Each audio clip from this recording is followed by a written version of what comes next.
تھی، جو اللہ کی طرف سے آپ کو دیا جاتا تھا آپ وہ فرماتے، اپنی مرضی سے آپ کچھ نہیں کرتے تھے، اپنی خواہش سے آپ کچھ نہیں کرتے تھے، آپ ہر اس لیے کیا فرمایا، لقد کان لکم فی رسول اللہ، تمہارے لیے جناب رسول اللہ صلی اللہ علیہ وسلم وہ بہترین نمونہ ہے، آپ کی ہر چیز اللہ کی طرف سے ہے، آپ رسول ہیں، آپ کی اپنی کوئی چیز نہیں ہے، آپ کی ہر چیز اللہ کی طرف سے ہے، آپ کی ہر چیز اللہ کی طرف سے ہے۔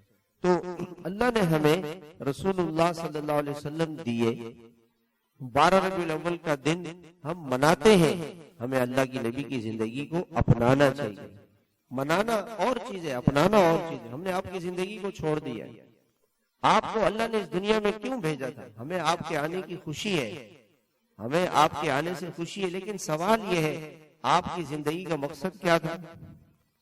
میں آپ سے پوچھتا ہوں آپ کی زندگی کا مقصد کیا تھا؟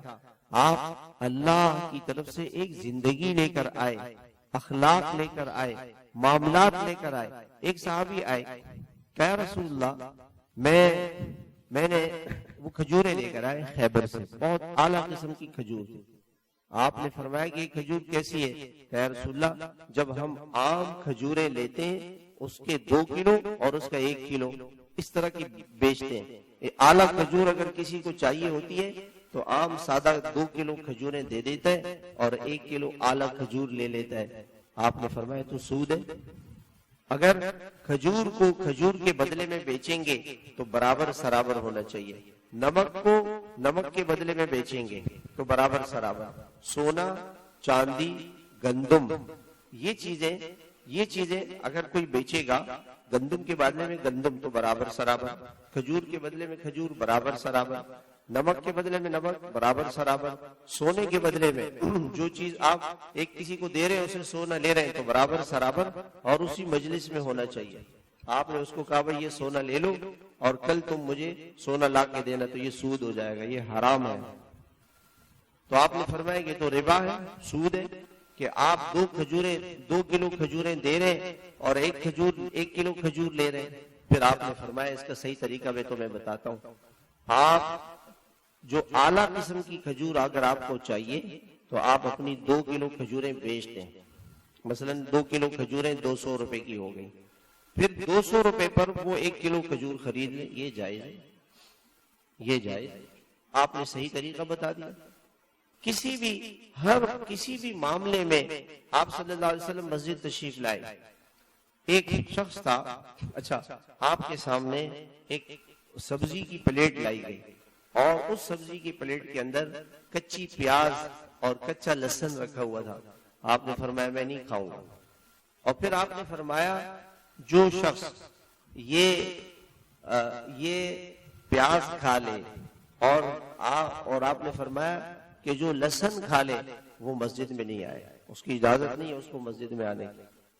ایک آدمی کے منہ سے بدبو آ رہی ہے، سگریٹ اس نے پی ہوئی ہے، نسوار اس نے کھائی ہوئی ہے، اور اس نے جو ہے وہ کپڑے سے بدبو آ رہی ہے، یہ مسجد میں آنے کے لیے اس بعض لوگوں کے جسم سے منہ سے کسی جگہ سے بدبو آ رہی ہوتی ہے، کوئی زخم ہے اس زخم سے بدبو آ رہی ہے، اس کے لیے مسجد میں آنے کی اجازت نہیں ہے۔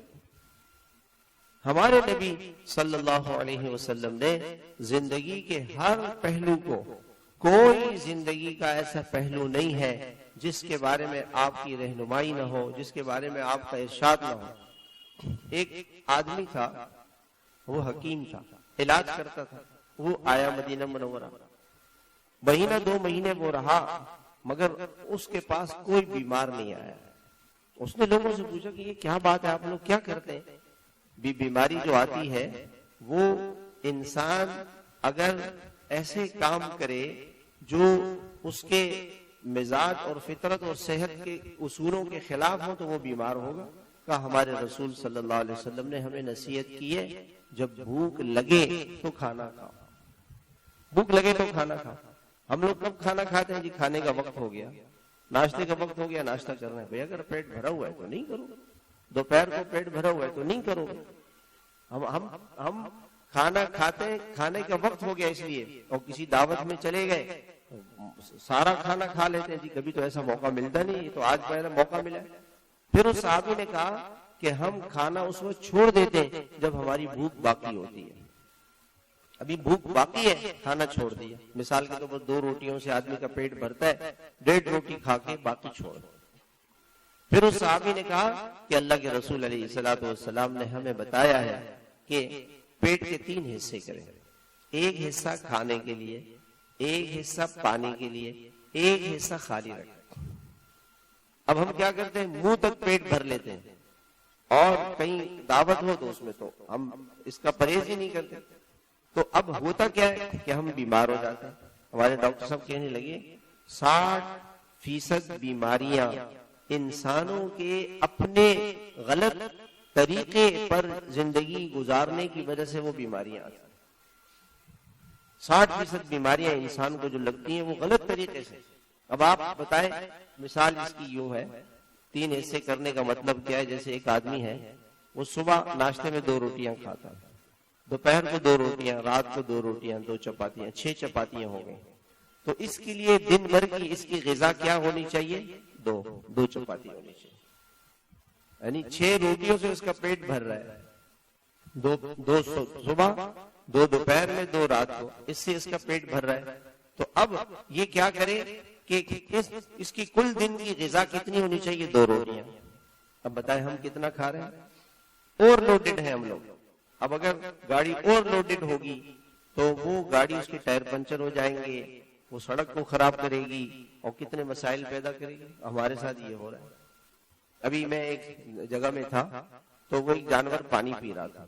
وہ جانور والا جو رکھوالا تھا, اس کا چرواہا, وہ پانی پلا رہا تھا. وہ جانور پی رہا, اس نے اس کو منع کر دیا, اس کو مار رہا ہے, لے جاؤ. میں نے کہا کیوں منع کر رہے ہو؟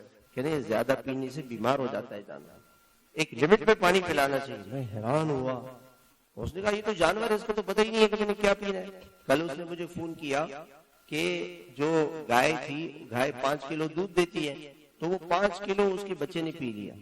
اب کہنے لگا ہم اتنے پریشان, کیونکہ بچہ ہے, اس کو تو 1 کلو پینا چاہیے, ہم تھے نہیں, اور اس نے 5 کلو دودھ پی لیا. آپ دیکھیں جانور کے لیے بھی ایک اصول ہے, اور ہمارا کوئی اصول نہیں. جب چاہ کھا لیا, جتنا چاہ کھا لیا, اس لیے ہم بیمار.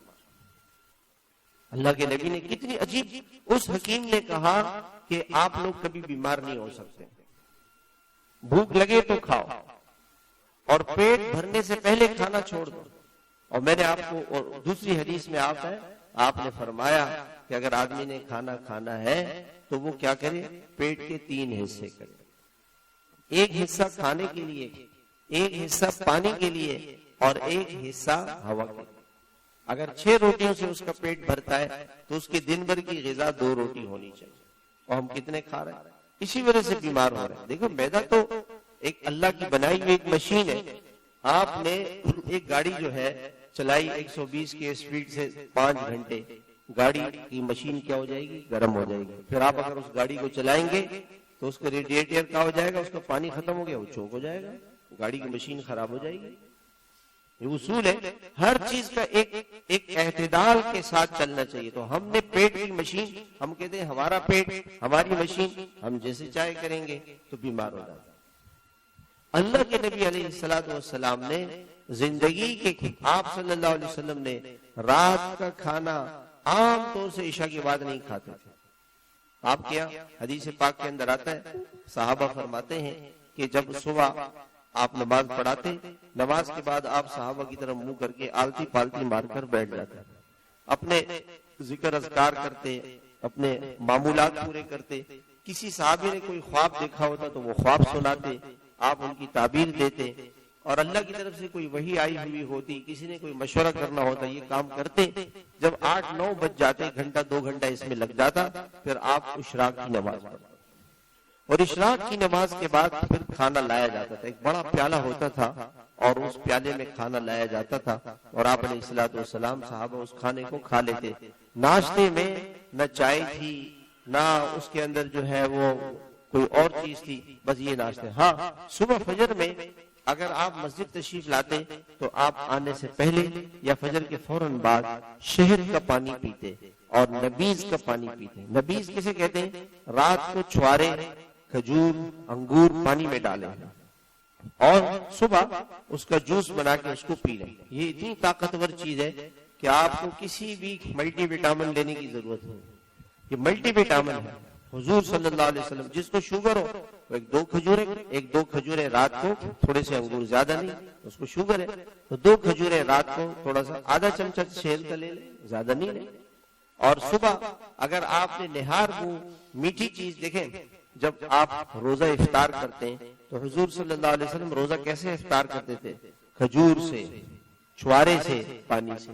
یہ 3 چیزیں ہوتی تھی. اگر کھجور ہوتی کھجور نہیں ہوتی چھوارا نہیں ہوتا پانی. ابھی اللہ کے نبی پیٹ خالی ہے تو خالی پیٹ کے لیے اگر آپ کوئی ایسی چیز ڈالیں گے جیسے کوئی چھولے کھا لیے، کوئی پکوڑے کھا لیے، کوئی سموسے کھا لیے، یہ پیٹ خراب کر دیں گے. اس وقت میدا ٹھنڈا پڑا ہے، اس کو گرم کرنے کی ضرورت ہے. گرم کرنے کے لیے آپ کھجور گرم چیز ہے، وہ میدے کو گرم کرے گی. مشین ٹھنڈی ہو تو ایک دم آپ گاڑی چلائیں گے، گاڑی کہاں سے چلے گی؟ سردیوں میں آپ نے دیکھا نہیں گاڑی اسٹارٹ نہیں ہوتی ہے، وہ ٹھنڈی ہوتی ہے. میدا ٹھنڈا پڑا ہے اور آپ نے اس کے اوپر پکوڑے ڈال دیے، سموسے ڈال دیے، دہی بڑے ڈال دیے. لوگ تو کھجور بھی نہیں کھاتے. تو اللہ کے نبی نے جو زندگی گزاری ہے نا، وہ زندگی رسم و رواج کی زندگی نہیں ہے. آپ نے وہ زندگی گزاری ہے کہ اس سے اچھی، اس سے زیادہ صحیح زندگی ہو نہیں سکتی. آپ نے ایک زندگی گزاری، ہمیں پتہ ہی نہیں کہ اللہ کے رسول صلی اللہ علیہ وسلم نے کیا کیا. ہمارے ایک ڈاکٹر صاحب کہنے لگے، ڈاکٹر امجد صاحب رحمۃ اللہ علیہ، اللہ نے ان کو دین بھی دیا تھا اور دنیا کے اندر بھی بڑے ڈاکٹر تھے، دل کے بڑے ڈاکٹر تھے. وہ فرمانے لگے کہ ریسرچ ہوئی ہے ابھی، اس ریسرچ میں یہ بات آئی ہے کہ سب سے زیادہ فیٹ، چربی وہ بھینس کے دودھ میں ہوتی ہے اور اس سے کم گائے کے دودھ میں، اس سے کم بکری کے دودھ میں. انسان کے جسم کے لیے زیادہ چربی مضر ہے. تو آپ صلی اللہ علیہ وسلم نے جو دودھ استعمال کیا ہے وہ زیادہ تر آپ نے بکری کا دودھ استعمال کیا، اس میں کم چربی ہے. اور اس دودھ کو بھی آپ لاتے تھے 2 حصے دودھ اور 1 حصہ پانی.